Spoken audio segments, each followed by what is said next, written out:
Nancy Pelosi. Republican tax cuts are a dark cloud over the Capitol. House Minority Leader Nancy Pelosi insisted that the Republican tax cut bill signed into law is looming as a threat to millions of Americans who she said would pay more in taxes, not less. The tax bill is really the dark cloud that hangs over the Capitol, she said to the Washington Post yesterday afternoon. They sell it as middle-class tax cuts, but 86 million American middle-class families will be paying more in taxes as a result of this bill. Just flat out not true. It's just flat. I mean, it doesn't even get close to accurately describing it by calling it untrue. Just is totally made up. And, of course, we have the Reuters story. Few U.S. adults report bonuses raises from Republican tax law.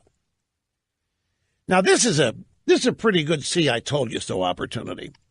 You know, I, ladies and gentlemen, have repeatedly predicted that once the Republican tax bill is enacted, and once it is demonstrably improving the economy, that the media would start cranking out stories about how it's not helping the economy at all. They go out and find people who are not benefiting from the tax cut, and they're still mired in poverty, and nobody cares about them, and they're struggling, and they can't get by, and there wasn't any tax cut for them.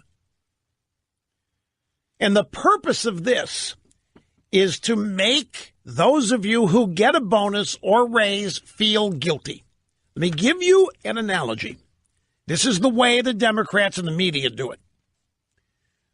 In robust economic times, the media will do stories on people who are not benefiting. And they are plentiful. There's numerous stories like this.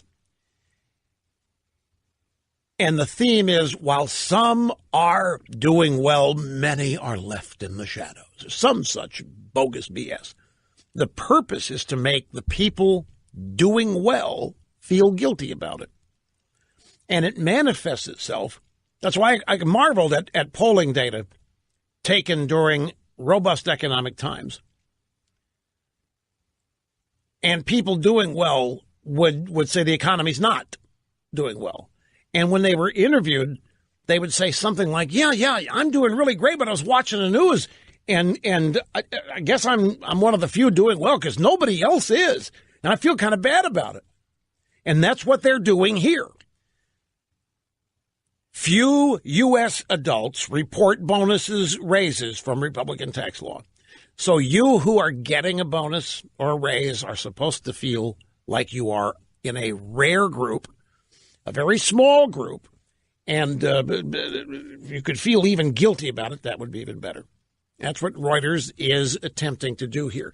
Now, as I mentioned very cleverly, beginning of the program, the new tax law really doesn't go into effect until February. That's when raises will be noticed. That's when bonuses will be noticed. The withholding tables, the IRS will not fully implement those until next month. It's not far away. I mean, we're a couple of days from now. But if you go ask people in January, hey, have you seen your bonus yet? Nope, haven't seen one. Yeah. Have you seen your raise yet? Well, nope, haven't. Have you seen your tax cut? Nope, I haven't seen anything yet. And, of course, if you're Reuters, you can find any number of those people. You can find anybody you want to say what you want. And if you can't find it, you make it up. From CNBC, ExxonMobil to invest $50 billion in the U.S. over 5 years, citing tax reform. Darren Woods, the chairman and CEO of Exxon, said these are quality investments for our shareholders that are made even better by tax reform. These are all possible because of the resource base developed by our industry, along with sound tax and regulatory policies that create a pro-growth business climate here in the U.S.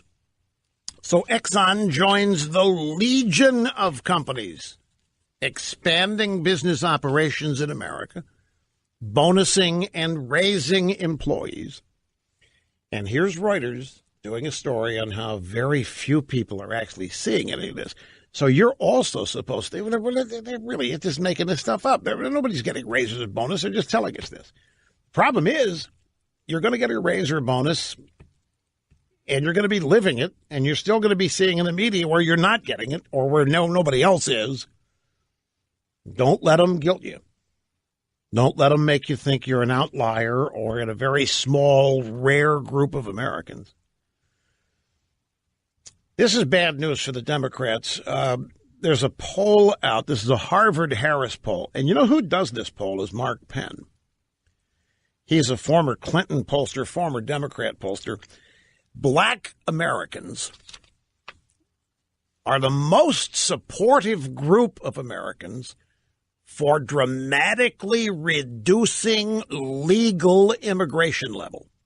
According to a detailed Harvard-Harris poll, Black Americans are more likely than other demographic groups to support lower yearly legal immigration levels.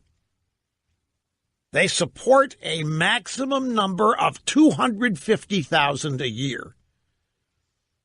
When asked, in your opinion, about how many legal immigrants should be admitted to the U.S. every year, 48% of African Americans said they would like to see between only 1 and 250,000 legal immigrants brought to the U.S. a year. Now, that is a core constituency group of the Democrat Party. And the Democrat Party obviously now is favoring policies that their core group of African American voters strongly oppose.